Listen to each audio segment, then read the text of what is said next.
भाई भाई का प्रेम यदि देखना चाहते हो तो दर्शन करो जरा भरत चरित्र का। महाराज दशरथ का शरीर शांत हो चुका था।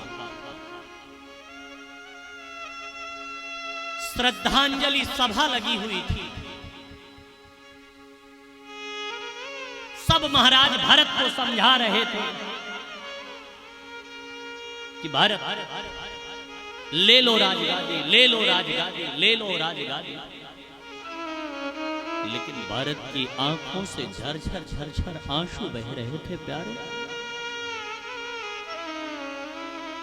भरत बोल पड़े, नहीं मैं नहीं ले सकता। अचानक गुरुदेव वशिष्ठ बोल पड़े, भरत अच्छा हमेशा के लिए नहीं तो 14 वर्ष के लिए ले लो, राम जब वापस आएंगे तो इनको दे देना।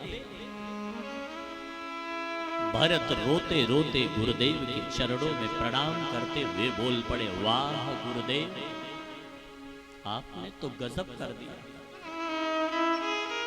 आपने तो 2 मिनट में पूरा फैसला ही बदल दिया। ए गुरुदेव,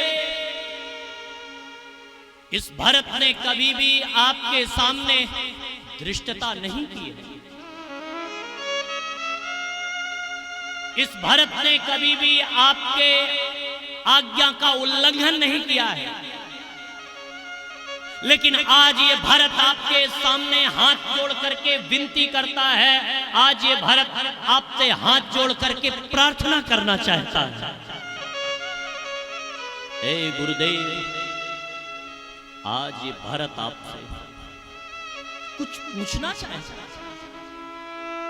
गुरुदेव वशिष्ठ बोले, हाँ भरत पूछो, क्या पूछना चाहते हैं? भरत बोल पड़े, ऐ गुरुदेव क्या मुझे आप एक बात बताएं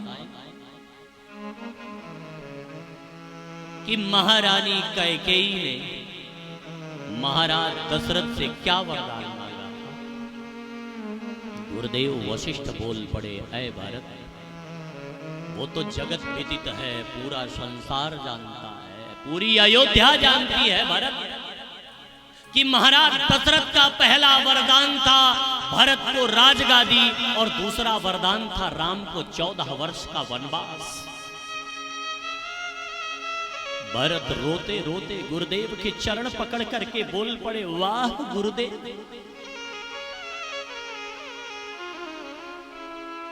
आज तक तो मैं यही जानता रहा कि आप इस राज्य के एक धर्मनिष्ठ गुरु हैं, लेकिन मुझे ये बात आज पता चली कि आप भी केवल चिकनी चुपड़ी बातें किया करते हैं, केवल मुंह देखी बातें किया करते हैं।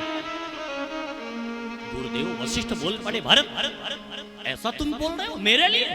बोले, हाँ गुरुदेव, क्योंकि ये भरत आपसे जानना चाहता है कि ऐ गुरुदेव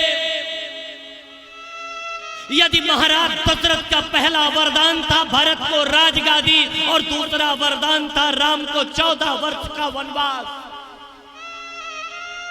तो ये भरत आज आपसे पूछना चाहता है, ये भरत आज आपसे जानना चाहता है कि महाराज दशरथ का पहला वरदान पहले पूरा नहीं हुआ, दूसरा वरदान आपने पहले कैसे पूरा होने दिया?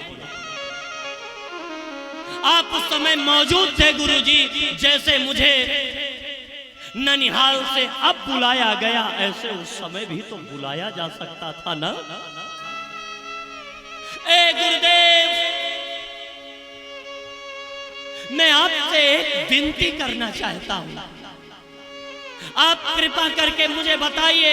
आप उस समय भी कह सकते थे, ए महाराज पहला वरदान है भरत को राजगादी, तो भरत जब राजगादी पर बैठ जाएंगे तब राम बन जाएंगे। आप मुझे ये बात बताएंगे कि महाराज दशरथ का पहला वरदान पहले पूरा नहीं हुआ, दूसरा वरदान आपने कैसे पूरा होने दिया? गुरुदेव वशिष्ठ के सामने ऐसे लगा जैसे अंधेरा था छा गया, ऐसे लगा जैसे उनके पैरों के नीचे से जमीन खिसक गई। बोल पड़े, भरत आज तूने कितनी बड़ी बात कह दी मेरे लिए। मेरे इतने हजारों वर्षों की तपस्या पर तूने प्रश्नवाचक चिन्ह लगा दिया। यदि तू ये जानना चाहता है कि महाराज दशरथ का पहले वरदान पहला पूरा क्यों नहीं हुआ, दूसरा वरदान मैंने पहले कैसे पूरा होने दिया, तो जानता है क्यों? क्योंकि ऐ भरत, मुझे ये बात पता थी कि महाराज दशरथ का यदि पहला वरदान पहले पूरा हो गया तो दूसरा वरदान कभी नहीं पूरा होगा भरत, कभी नहीं होगा, कभी नहीं होगा। भरत रोते रोते बोल पड़े, गुरुदेव क्यों न होता पूरा, क्यों न होता पूरा, मुझे बताइए, मुझे इसका उत्तर चाहिए। क्योंकि ऐ भरत, जिस समय भरत राजगादी पर बैठते उस समय भरत का केवल एक वक्तव्य होता कि आज से अयोध्या के राजा महाराज दशरथ नहीं है, आज से अयोध्या के राजा महाराज भरत है। तो पुराने राजा ने जो भी वरदान दिए थे वो वर्तमान राजा खारिज करते हैं और अपना पूरा राज्य राम के चरणों में अर्पित करते हुए आज से अयोध्या के राजा महाराज भरत नहीं है, महाराज राम होंगे। और एक गुरु का ये कर्तव्य होता है कि अपने शिष्य के वचनों का पालन करवाए।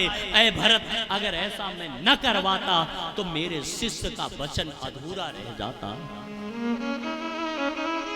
भरत रोते रोते बोले, गुरुदेव तो आपने क्या सोचा था कि मैं ये राजगादी ले लूंगा? अरे राम जहां है अयोध्या वही है मेरे लिए। एक बड़े भाई और छोटे भाई में कितना प्रेम होता है प्यारे। कभी भरत चरित्र का दर्शन कीजिए आप।